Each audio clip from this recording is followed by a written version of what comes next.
Chut Morav Rabotai, avec la permission d'Hachem, nous sommes, si Dieu veut, cette semaine dans la période de la fête de Hanouka. Il faut savoir très bien que la fête de Hanouka, on comprend très bien, c'est pas une fête, c'est une fête par rapport à un miracle qu'il y a eu. En même temps, je voudrais bien vous expliquer une chose qui est très importante. Vous savez que il y a eu tellement de miracles chez le peuple juif. Beaucoup de miracles. Vous savez, bon, à Pessah, on parle du miracle de la sortie de l'Égypte avec tous les miracles qu'il y a eu dans le désert. Shavuot, c'est aussi se rappeler le miracle que nous avons écouté la voix d'Hachem, on est resté vivant. Parce qu'il nous a donné la Torah à Shavuot. Et on a tous entendu la voix d'Hachem qui a dit Anouchi Hachem Elokecha. C'est moi Hachem ton Dieu. Donc tout le monde a écouté. Même vous, même moi avec vous, vous avec moi. Tout le monde, on a écouté la voix d'Hachem. Très bien. Sukkot, c'est pour se rappeler plus ou moins le miracle de pendant 40 ans dans le désert. On avait la manne, on avait de l'eau, on avait des vêtements, on avait comment ça s'appelle, on avait surtout le beau temps tout le temps. En hiver, il faisait normal, il faisait pas froid. En été, il faisait pas chaud. Alors que vous savez que dans le désert, pendant la journée, il fait très chaud et la nuit, il fait très froid. Et pendant 40 ans, Hachem, il a surveillé les Bnei Israël pendant tout ce temps-là, il les a protégés, etc. Très bien. Donc, on fait aussi la fête de Shavuot. Pardon, la fête de Rosh Hashanah. Rosh Hashanah, le grand miracle de Rosh Hashanah, c'est que Hachem nous pardonne. Donc, c'est une fête. C'est un miracle avec toutes les fautes qu'on fait, Rosh Hashanah Kippour, qu'Hachem nous a donné la possibilité de faire Teshuvah, de se repentir et de revenir vers lui. C'est extraordinaire. Hein? C'est quelque chose d'extraordinaire, de magnifique. En général, imaginez-vous, est-ce que quelqu'un pardonne? Personne ne pardonne. Si on fait quelque chose contre l'État, contre la police ou contre un juge, on est puni sur place. Hachem, avec toutes les fautes qu'on fait, toutes les interdictions qu'il nous interdit de ne pas faire, on les fait, et on fait Teshuvah. On vient vers lui, il nous pardonne. C'est un miracle qu'il nous pardonne. En plus, il nous maintient. Et le plus grand miracle, c'est le miracle de chaque jour. Que chaque jour, on est là, et chaque jour, on faute, et on faute en cachette. On fait en public, et Hachem nous pardonne. Donc, on sait très bien la fête de Purim. Haman qui a voulu tuer les Juifs. Tous les Juifs du monde entier. Et il y a eu un grand miracle que Hachem, il nous a épargnés des mains de Haman. Très bien, c'est un grand miracle. Mais la fête de Hanouka, pourquoi on fait la fête de Hanouka? On fait la fête de Hanouka par rapport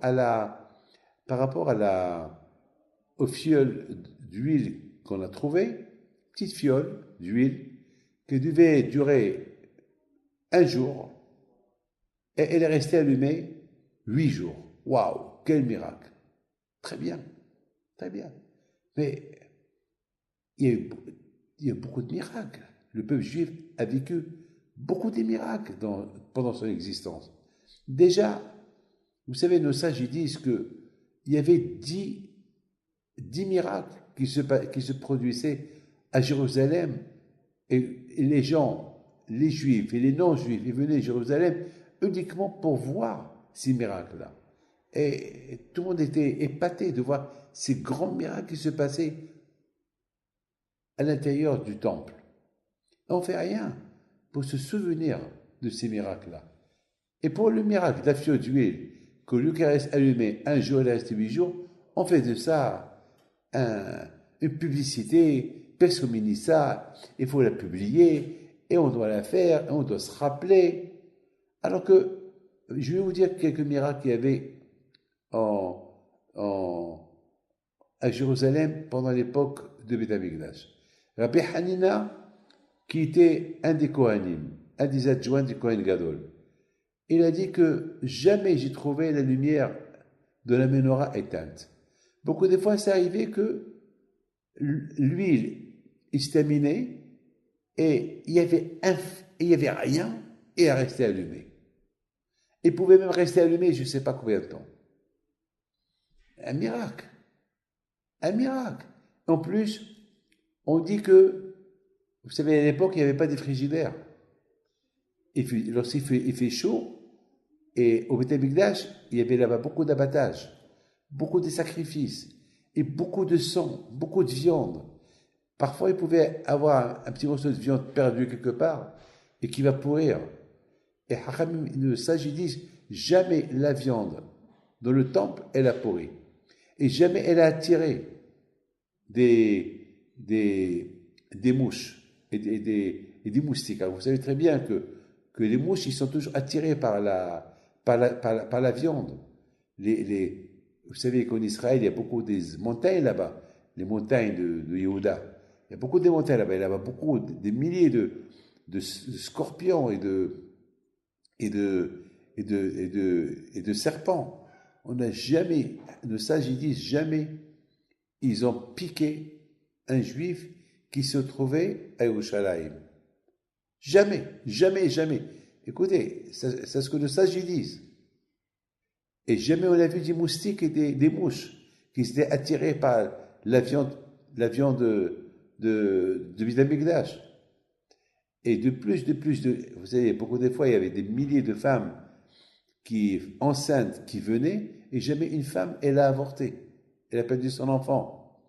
Et à Kippour, lorsque ils vont se prosterner, lorsque le Kohen Gadol, il dit le nom de Dieu, jamais, jamais, jamais, il a dit, oh, je suis serré là. Il n'y a pas d'espace. C'était tellement petit là-bas, il y avait l'espace pour des millions de personnes. Alors, c'est extraordinaire, on ne comprend plus.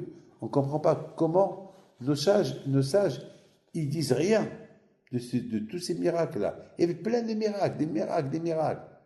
Et en plus, il y a le grand miracle, comment ça s'appelle, de la guerre. La guerre que les Hashmonaïm, ils ont fait contre les Grecs. C'était vraiment une guerre. 5 personnes contre des milliers de personnes. C'est pas possible. C'est inimaginable d'imaginer qu'ils vont gagner la guerre. Impossible. Et ils ont gagné la guerre. On ne parle pas de ça. On parle que de la fiole d'huile. C'est tout. Est-ce qu'il n'y a que la fiole d'huile qui compte? Une fiole qu'on a trouvée parce que les Grecs, pendant 52 ans, ils ont profané le temple. Ils ont même rendu l'autel de sacrifice impur parce qu'ils ont égorgé sur l'autel de sacrifice des cochons. Alors, ils étaient obligés de détruire ce autel de sacrifice et construire un nouvel autel de sacrifice. Et d'après le Hatam Sofer, il explique qu'entre-temps qu'ils ont nettoyé le temple, ils ont allumé la menorah, vous savez où? Dans la cour. Dans la cour. Alors, il faut savoir une chose, que la cour de Beth Amikdash, il y avait beaucoup de courants d'air.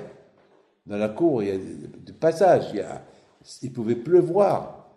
Il y avait un grand miracle que les courants d'air n'ont pas éteint la bougie.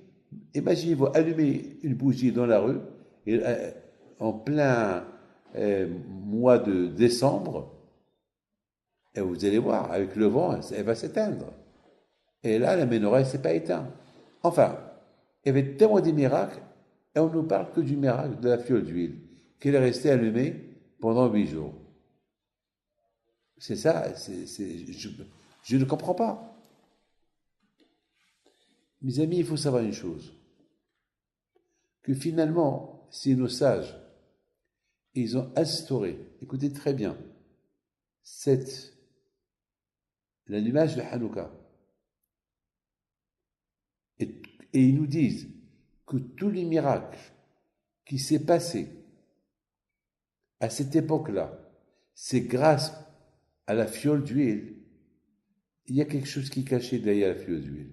Déjà, il faut savoir une chose, que le miracle s'est produit grâce aux Kohanim.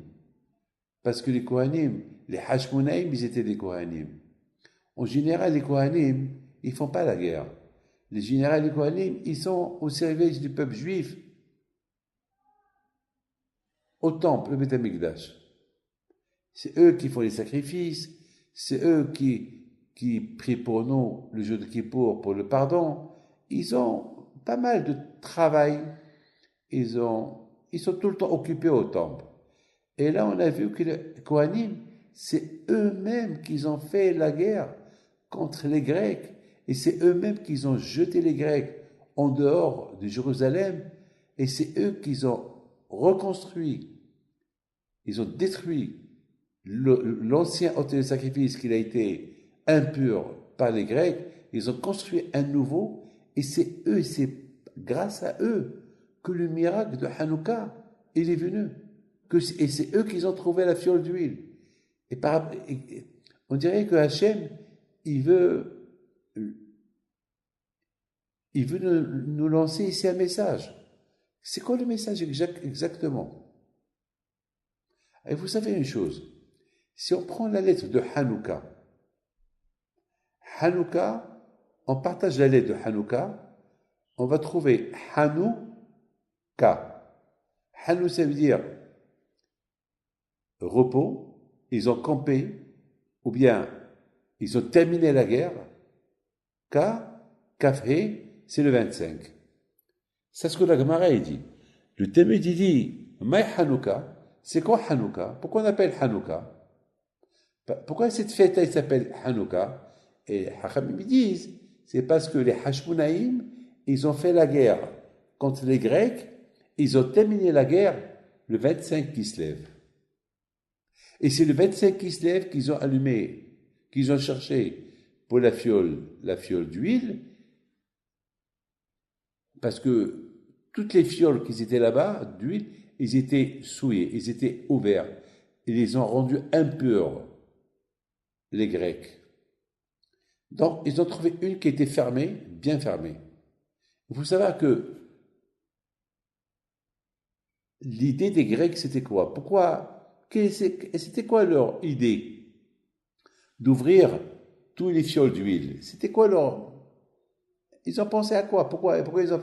Est-ce qu'ils n'ont rien à faire d'ouvrir les bouteilles? Ils n'ont même pas jeté. Ils n'ont même pas renversé l'huile. Ils ont ouvert les bouteilles. Bam, bam, bam, bam, bam. Eh bien, le fait qu'ils les ont ouverts, ils ont touché à ces fioles-là et les ont rendus impurs. Et le mot l'huile, on l'appelle en hébreu Hashemen. Hashemen, ça veut dire, c'est la même lettre de Neshama, l'âme. Les Grecs, ce qu'ils voulaient, c'est l'âme juive. Ils voulaient que l'âme, parce que vous savez que le juif, il est connecté avec Hachem par rapport à son âme. Ce matin, j'ai vu dans le livre Nefesh HaChaim de Rabbi Chaim Volojin, il dit une chose extraordinaire. Il dit que de la même façon, il dit comme ça, il dit pourquoi les tzadikim, lorsqu'ils vont servir Hachem, Hakadosh Baruch Hu leur a donné des forces, et lorsqu'eux ils vont utiliser ces forces-là pour le servir bien et davantage, eh bien ils vont devenir comme des créateurs, ils vont devenir comme des associés au bon Dieu. Ils vont devenir comme Dieu. Ce que Dieu y fait, ils peuvent le faire. Dieu, il va ressusciter quelqu'un, ben les tzadikim, ils ont la croix de ressusciter. Hachem, il leur a donné un pouvoir. Pourquoi? Parce que c'est écrit dans la Torah. Hachem, il a ancré, lorsqu'il a créé Adam Arishon, il a ancré en lui une partie de lui. Une partie d'Hachem, il a ancré dans Adam. Donc, chaque homme, il a une partie de Dieu en lui. Donc, comme que Hachem, il peut construire, il peut détruire, il peut créer, les tzadikim aussi. Ils peuvent créer, ils peuvent faire tout, comme Hachem. On a des histoires de Rabbi Chaim Pinto. Rabbi Chaim Pinto, l'histoire qu'on a sur lui, c'est inimaginable, les choses qu'on entend sur lui. Des histoires terribles. Des miracles, des miracles, des miracles. C'est pas, vous savez, c'est les choses que j'entends. Une petite histoire, je vais vous raconter, de Rabbi Chaim Pinto. Une toute petite histoire. Vous savez, il y avait quelqu'un qui était paralysé. Il est passé là-bas, il a passé la nuit sur la tombe de Rabbi Chaim Pinto. C'était il y a quelques années. Et avec ses copains. Et lorsqu'ils l'ont pris là-bas, il ne pouvait pas bouger, hein. Il était paralysé. Et lui, il avait une émouna que s'il va pédaler un pito, eh ben, il va guérir. Il avait cette émouna. Et pendant la nuit, il fait un rêve avec un pito qui lui dit, c'est moi le grand docteur. Réveille-toi. Ça y est, tu es guéri. Alors, dans son sommeil, il criait. Ses copains qui étaient à côté de lui, ils sont levés, ils ont dit, ça va, tout va bien. Il leur a raconté le rêve. Alors, ils lui ont dit, alors, lève-toi, marche. Il a dit, je suis paralysé. Mais tu viens de nous raconter que tu as fait un rêve. Lève. Il s'est levé, il a marché. Ça, c'est le tzadikim. Mais je connais des millions d'histoires comme ça. Pas que sur Rabbi Haim Pito, sur beaucoup de tzadikim. Rabbi Haim Teblomet, beaucoup de tzadikim. Ils deviennent des associés de Hakadosh Baruch Hu. Maintenant, on comprend bien les Hashmonaïm, le fait que tout leur but, c'était de sauver l'âme juive. Ils ont risqué leur vie. Ils étaient 5. Ils sont partis faire la guerre contre des centaines de milliers. Eh ben, ils sont devenus tous. Ils ont reçu une force de Hakadosh Baruch Hu comme s'ils étaient des milliards de soldats. C'est des choses inimaginables. On ne peut même pas imaginer toutes ces choses-là. Ils avaient un but précis, les Hashmonaïm, sauver le peuple juif de l'assimilation. Après 50 ans que les Grecs, ils ont gouverné la terre d'Israël, ceux qui étaient tzadikim, ils sont morts, ils les ont tués. Ceux qui respectaient Shabbat, ils les ont tués. Ceux qui respectaient leur nida, ils les ont tués. Nos sages, ils disent que les Grecs, ils ont même interdit d'ouvrir, que les Juifs, ils ferment les portes de la maison. Et ça veut dire, ils ont gêné dans leur intimité. Donc ça veut dire qu'il n'y avait pas, ils avaient honte d'aller entre eux, donc il n'y avait pas de naissance. Et de plus, ils savaient que les filles qui vont naître ou les garçons qui vont naître, ils vont être assimilés. Donc ils sont même pas reproduits. C'était terrible, terrible, terrible. Donc mes amis, on a vu les Kohanim, en général les Kohanim, eux ils font la bracha au Bnei Israël. Parce qu'hier on a posé une question. Pourquoi c'est les Hashmonaïm qui étaient des Kohanim? Pourquoi c'est eux, le miracle il est venu à travers eux? Pourquoi? Alors on a répondu que les Kohanim en général, c'est eux qui bénissent les Juifs. Ils disent Kote Barecho et Emolahem, et Barecha Hashem et Shmarecha. Les Kohanim, c'est écrit dans la Torah Ko. Kote Barecho, comme ça, il faut bénir les Juifs. Ko. Alors, étant donné que les Hashmonaïm, ils étaient Kohanim, et c'est eux qui avaient l'habitude de bénir les Juifs, alors, c'était le seul moyen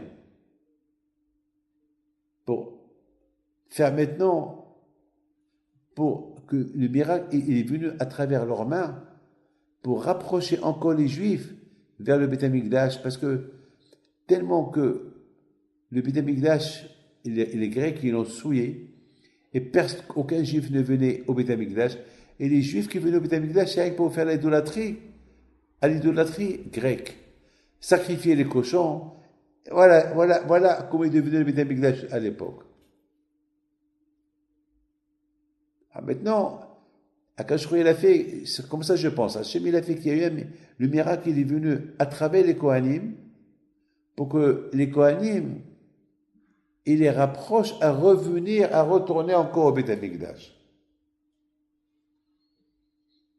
C'est pour ça que le miracle s'est produit Hanouka. Hanouka. Hanou, ça veut dire ils ont gagné, ils ont campé, ils sont reposés. Ka, c'est Kafé, c'est 25. Le 25 qui se lève. Mais le mot Ka, c'est du verbe aussi Kote Baruch Hu Israël. Mais on a répondu pourquoi le miracle a été par les Kohanim. Mais il y a une question qu'on a posée hier à table.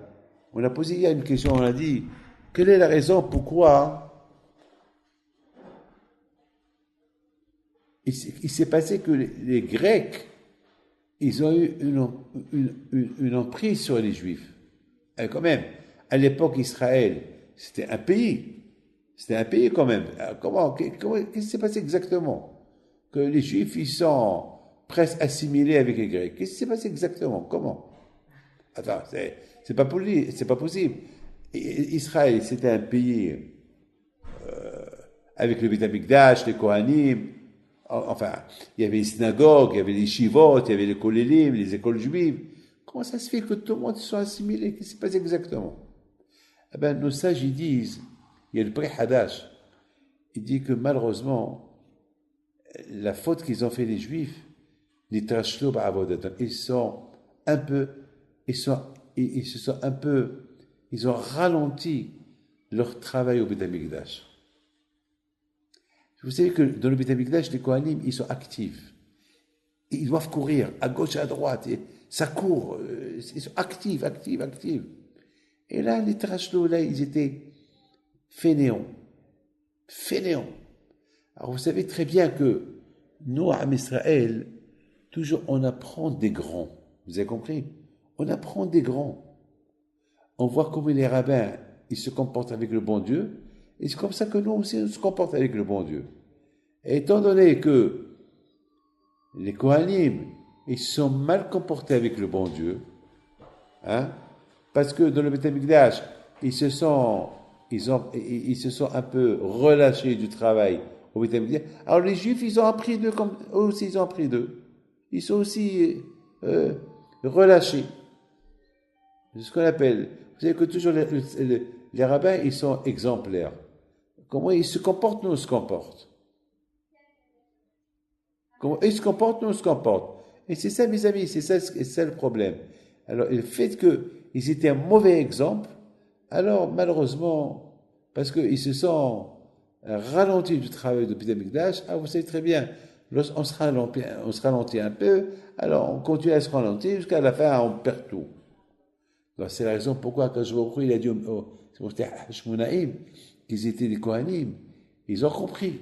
Ils ont dit, la faute, elle vient sur nous. Nous, les Kohanim, parce que nous, on s'est un peu relâché du travail au Beth Amikdash, c'est la raison pourquoi les Bnei Israël aussi, ils nous ont copiés, et on se relâche du travail, malheureusement, on se relâche de la religion aussi. Et c'est comme ça, les Grecs, ils en ont profité d'occasion. Les Grecs, ils en ont profité d'occasion. C'est-à-dire que les Grecs, comment ils ont profité d'occasion? Eh bien, les Grecs, lorsqu'ils ont vu que les Bnei Israël, ils sont découragés, ils sont ralentis du service d'Hachem, alors ils sont rentrés dans la photo. Ils ont commencé à les fréquenter, ils ont commencé à marcher avec eux, ils ont commencé à sortir avec eux. Et vous comprenez. Dis-moi qui tu fréquentes, je te dis qui tu es. Alors, ils ont commencé à fréquenter les Grecs. Et les Grecs, ils ont apporté leur culture en Eretz Israël. Et à la fin, malheureusement, petit à petit, ils se sont assimilés. C'est la raison pourquoi les Kohanim, je pense, ils se sont accusés. Ils se sont dit, c'est nous les fautifs. Puis si c'est nous les fautifs, alors c'est à nous maintenant de les rapprocher vers le Beth Amikdash. Alors, pour les rapprocher vers le Beth Amikdash, il faut qu'on fasse la guerre contre les Grecs. Il faut qu'on soit maintenant exemplaire. Il faut qu'on montre aux Juifs, nous qui se sommes ralentis du service d'Hachem il y a 50 ans, maintenant, on veut reconstruire le Beth Amikdash, on va redémarrer à zéro, et on va reconquérir Israël des mains des Grecs, et on va reconstruire le Beth Amikdash et le thé de sacrifice, et on va redémarrer à zéro. Eh bien, lorsque Hachem a vu la bonne volonté des Grecs, des Kohanim, des Juifs, alors quand il les a aidés. Mais donc, plus ou moins, voilà, vous avez compris. Mais il nous manque la question principale qu'on a posée, qu'on n'a pas répondu. Il y a tellement des millions de miracles qui sont passés à cette époque-là, au Beth Amikdash, et surtout à l'époque des Hashmonaïm, avec la guerre contre les Grecs. Ça suffit. Gagner la guerre, la victoire, ça mérite qu'on parle de ça tout le temps. Et pourtant, non. Nos sages,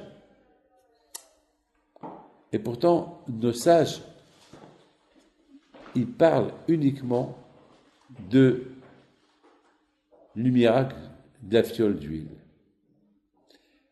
Vous savez soit la réponse? Le miracle de Hanouka se produit à chaque instant. Malheureusement, aujourd'hui, on vit dans un monde où, malheureusement, les tentations ils sont énormes. Les tentations ils sont énormes. Il y a ce qu'on appelle... Aujourd'hui, c'est dur d'être juif. C'est dur de se lever le matin à prier. C'est dur d'étudier la Torah. Tout est dur, tout est dur, tout est dur. Et les portes, ils sont complètement ouvertes. Vous savez, il y a un papa qui m'a dit cette semaine, Rabbi David, je sais pas. Prie pour moi que je meure. Je dis pourquoi? Il me dit, mon fils, il me frappe. Il me vole. Il apporte des filles à la maison. Il s'enferme avec eux toute la nuit. Dans sa chambre. Et je ne peux pas parler. Et si je parle, il me frappe. C'est, moi et ma femme, on fait que pleurer. Voilà, mes amis, malheureusement, voilà l'époque où on vit aujourd'hui. Ne croyez pas qu'on vit. Mais Baruch Hashem, il faut bien éduquer les enfants. Je sais que c'est pas facile, mais il faut faire des efforts. C'est ça la fête de Hanouka. La fête de Hanouka, c'est la fête du Hinour. Hinour, c'est éducation. Hinour, éduquer. L'éducation. Et c'est, mes amis, c'est la raison pourquoi la fête de Hanouka nous rappelle que le miracle n'a pas été assimilé, qu'on n'a pas perdu l'âme juive, qu'on n'a pas perdu la connexion avec Dieu. Il dit, Baal Shem Tov, que chacun de nous, chaque juif, il a une étincelle qui le relie avec le bon Dieu. Que même s'il est rachat, même s'il s'égare, même s'il est loin de tout, jamais il perd cette étincelle qui le relie avec Dieu 24 heures sur 24. Tant qu'il n'est pas athée, tant qu'il ne dit pas « je ne crois pas en Dieu », tant qu'il ne dit pas ça, il y a l'espoir. C'est ça Hanouka. Hanouka, c'est la fête de chaque instant. C'est le miracle de chaque instant lorsqu'on garde notre judaïsme. La Hanouka, il nous allume à chaque moment, qui nous allume et qui nous rattache à Dieu. La fête de Hanouka, c'est la fête qu'on n'a pas perdu notre judaïsme complètement, qu'on est revenu vers Hachem. On s'en fout de la victoire. Tous les miracles qu'il y a eu à Beth Amikdash, pour Hachem, c'est rien du tout. Parce que de toute façon, les miracles, ils sont chaque seconde que tu respires, c'est un miracle, tu es pas mort. Voilà, la semaine dernière, Shabbat dernier, il y a un jeune de 50 ans qui est monté au lit, Shabbat matin, il se lève, tout le monde se lève, lui il se lève pas. Il était un sportif, il était en bonne santé, il n'avait rien du tout. Chaque instant qu'on prend une voiture, c'est un miracle. Tu prends l'avion, c'est un miracle. On vit avec des miracles. Mais le plus grand miracle des miracles, c'est lorsqu'on garde notre judaïsme. Lorsqu'on retourne à notre judaïsme. Et c'est ça Hanouka. Hanerot halalu kodeshem. Ces bougies, ils sont saintes. L'effet des bougies de Hanouka, à l'époque, lorsqu'ils les ont allumées, ça a fait un effet extraordinaire. Ça a nettoyé tous les esprits juifs. Ça les a nettoyés. De toutes les pensées, de toutes l'idéologie grecque. Et ça s'est installé. C'est comme si tu débarrasses une armoire, tu enlèves toute la saleté et tu mets une chemise propre, etc. Ou bien un frigidaire, tu enlèves toute la nourriture, la mauvaise nourriture et tu mets toute la nourriture qui est bonne et fraîche. Kashfrei nous a rafraîchi notre cerveau de ce qu'il était avec les Grecs. C'est ça le nez de Hanouka. Et c'est ça le plus important. À quoi bon qu'on va célébrer le miracle de la victoire de la guerre? Après, on oublie et c'est fini. Mais Hanouka, l'effet de Hanouka, de la fête de Hanouka, il reste après Hanouka plusieurs jours. À toi de le continuer sur toi. Que Hachem vous protège, vous donne un bracha v'atzlacha, mikra.